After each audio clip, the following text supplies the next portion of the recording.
This is Le'ila Nishmas Rezel Bas Chava.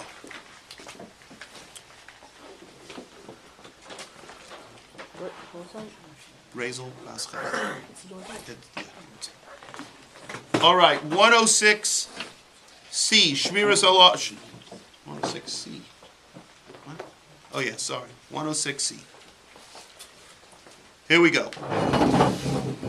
Why does the Torah warn us not to accept as fact negative statements said about people? Why does the Torah warn us? Don't just believe everything, as a davar pashat, that it's true. The commandment, loisisa shema shav, which we're going to learn about, which we learned about actually yesterday in Taryag Mitzvahs. That's the commandment.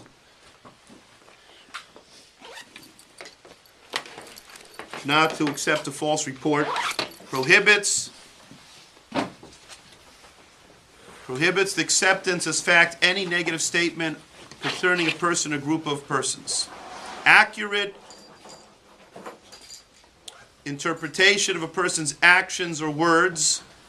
You need to know, if you want to know the accurate interpretation, you have to know a thorough knowledge of what took place, how it took place, what the setting was, the events that led up to it, an understanding of the person's, what they were feeling, what they were thinking, the way they said it, the manner of speech.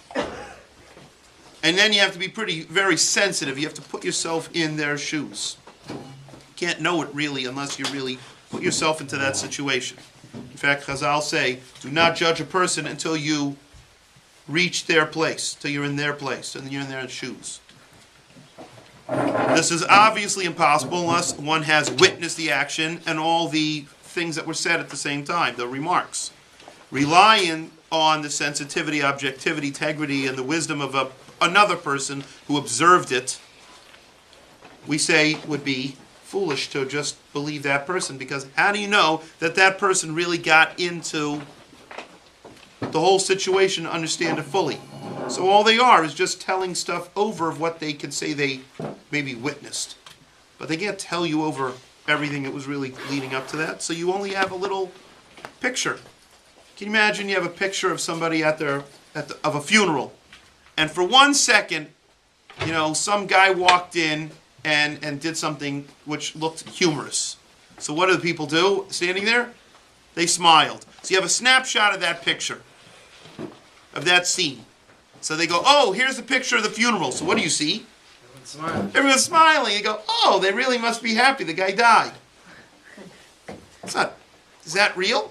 You go, no, it's a favorite picture. What do you think? It's mamish. Take a look at the picture.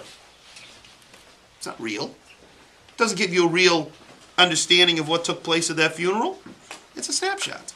You don't know what happened led up to that little scene. And besides which, you certainly don't know everything else that went on.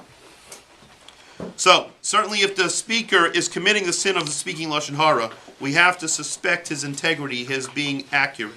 And one cannot accept his words as being true and accurate. By the way, the Torah says you can only accept the testimony of 2 valid witnesses in order to be accepted as fact. So one guy coming and saying Lashon Hora doesn't count.